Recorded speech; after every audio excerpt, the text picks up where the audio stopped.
શ્રી કૃષ્ણ શરણમ મમઃ.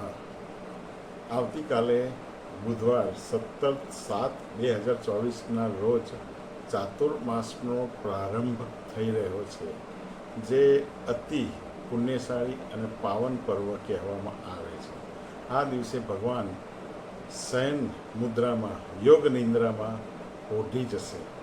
એ દરમિયાન કરેલા જપ અને તપનું ખૂબ જ મહત્ત્વ છે.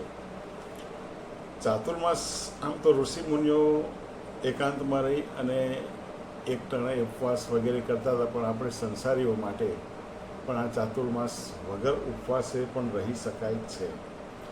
એના માટે તમારે અષાઢ સુદ 11થી શ્રાવણ સુદ 11 સુધી લીલા પાંદડા ખાવાની જરૂર નથી, અથવા ખાવા જોઈએ નહીં એવો સંકલ્પ કરવો પડે.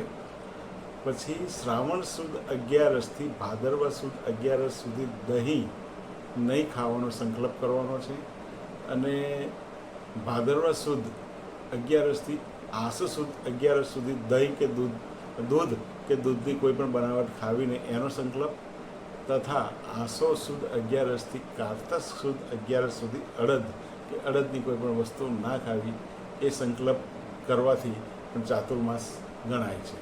આ સિવાય સંકલ્પની અંદર રોજ 1 માળા 2 માળા કે 5 માળા શ્રી કૃષ્ણ શરણમમાં શ્રી કૃષ્ણ શરણમની, અથવા તમને જે કોઈ ગમે તે ભક્તિભાવવાળી શ્લોક અથવા વિષ્ણુ સહસ્રનામાવાળીનું રોજ વાંચન કરી શકો છો.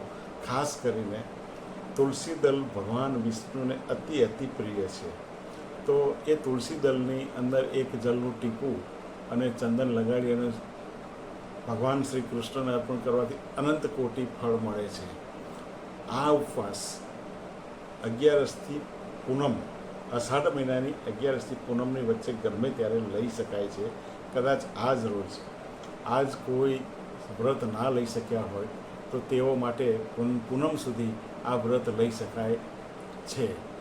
જો આ વ્રત તમે કરશો તો તમારી જે કંઈ મનોકામનાઓ હોય છે તે ભગવાન શ્રી કૃષ્ણ અવશ્ય પૂરું કરશે. જય શ્રી કૃષ્ણ. શ્રી કૃષ્ણ શરણમ મમ. જય શ્રી કૃષ્ણ.